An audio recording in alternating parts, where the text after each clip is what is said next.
টাকা পাঠিয়ে দেবো থাইল্যান্ডে, টাকা পাঠিয়ে দেবো দুবাইয়ে, এটা রাজনীতি নয়। রাজনীতি হচ্ছে মানুষের পাশে দাঁড়ানো, রাজনীতি হচ্ছে অসহায় মানুষের ক্রন্দন শোনা, তার চোখের জল মুছিয়ে দেওয়া। এই এঁচড়ে পাকাদের দল, এই দুর্বৃত্তদের দল, এই চোর ছেঁচড় তোলাবাজদের দল, এরা এসব কিছুই করে না। এরা চাকরি চুরি করেছে, শিক্ষামন্ত্রী জেলে। এরা খাদ্য চুরি করেছে, খাদ্যমন্ত্রী জেলে। শিক্ষামন্ত্রীর সহচর 9 জন আমলা জেলে, তাদের দালাল অন্তত 11 জন জেলে, সব গড়াগড়ি খাচ্ছেন। অনুব্রত মণ্ডল জেলে। বিজেপি একটা বিরাট বোম ফেটে 3 জন মারা গেলে বলে না যে একটা চকোলেট বোম ফেটেছে।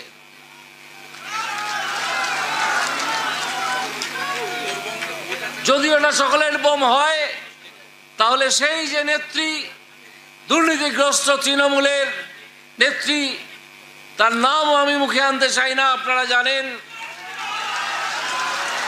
ওটা যদি চকোলেট বোমা হয় তাহলে আপনি অপেক্ষা করুন, আপনার জন্য সারা পশ্চিমবঙ্গে ছুঁচোবাজি ছুটে আসবে। আপনাকে ছেড়ে চলে যেতে হবে পশ্চিমবঙ্গ। তার সূচনা এই লোকসভা ভোটে আপনারা করে দিন।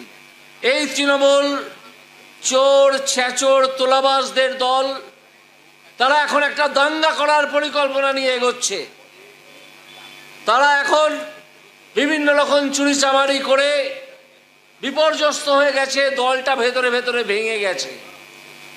এই তৃণমূলের কর্মীদের আপনারা খুব ভদ্রভাবে জানিয়ে দেবেন যে ভাই, তৃণমূলের হয়ে আর তোলাবাজি দুর্নীতি করো না। তোমাদের বাঁচানোর জন্যে আর 2-3 মাস বাদে কেউ থাকবে না, কারণ তোমাদের দলটি ভেঙে গেছে।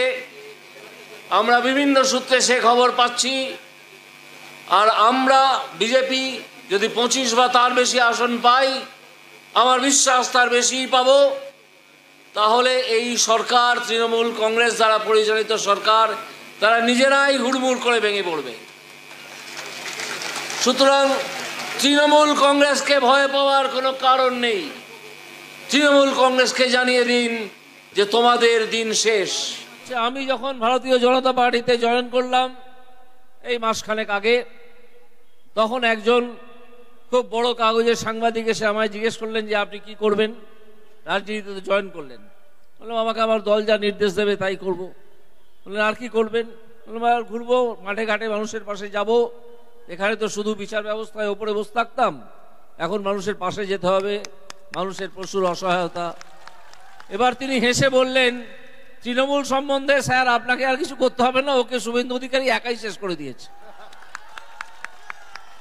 এটা আমারও মনের কথা। সারা পশ্চিমবঙ্গ দৌড়ে আমাদের বিরোধী দলনেতা যেভাবে তৃণমূলকে দুর্মুষ করছেন, প্রতিদিন গুঁড়িয়ে দিচ্ছেন, মমতা ব্যানার্জি তার মানসিক ভারসাম্য হারিয়েছেন বলেই মনে হচ্ছে। তাদেরকে গুঁড়িয়ে দিতে হবে। এই দুর্বৃত্তদের, চোরেদের একদিনও আর ক্ষমতায় রাখা যাবে না। এরা পশ্চিমবঙ্গকে শেষ করেছে। লক্ষ্মীর ভান্ডার পশ্চিমবঙ্গের মানুষের ট্যাক্সের টাকা থেকে দেওয়া হয়। লক্ষ্মীর ভান্ডার আপনারা জেনে রাখবেন, যারা পাচ্ছেন এটা তাদের প্রাপ্য। যারা পাচ্ছেন তারা তাদের অধিকার আছে বলে পাচ্ছেন, কোনো দলের, কোনো দুর্বৃত্ত দলের কোনো নেতৃত্ব দয়ায় নয়।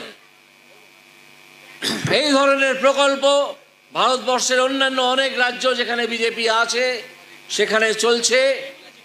এবং এই যে মিথ্যে কথা ক্রমাগত বলা হচ্ছে যে তৃণমূল ক্ষমতায় না থাকলে এই সব প্রকল্প বন্ধ হয়ে যাবে, এটা সম্পূর্ণ ভাওতাবাজি এবং ধাপ্পাবাজি। মানুষের অধিকার কখনো রুখে রাখা যাবে না।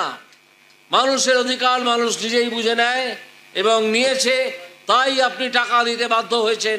কোত্থেকে দিচ্ছেন? নিজের আসল থেকে তো দিচ্ছেন না, নিজের ব্যক্তিগত সম্পত্তি থেকে তো দিচ্ছেন না, নিজের কাছের লোক, আত্মীয় স্বজন, তারা যে টাকা চুরি করে বিদেশে জমিয়েছে, ভারতবর্ষে বড় বড় সম্পত্তি করেছে, সেখান থেকে তো দিচ্ছেন না। দিচ্ছেন আপনি আমি যে ট্যাক্সের টাকা দিই প্রতি মুহূর্তে, প্রতিটা জিনিস কেনার সময় ট্যাক্সের টাকা দিই, আপনারা দেন, আমরা দিই, সকলে দিই, সেই ট্যাক্সের টাকা পশ্চিমবঙ্গের কোষাগারে জমা পড়ে। সেই টাকা থেকে লক্ষ্মীর ভাণ্ডার চলে। সুতরাং এই লক্ষ্মীর ভাণ্ডার আপনারা জেনে রেখে যাবেন। লক্ষ্মীর ভাণ্ডার নিয়ে যে ভাঁওতাবাজি চলছে তাতে আপনারা কান দেবেন না।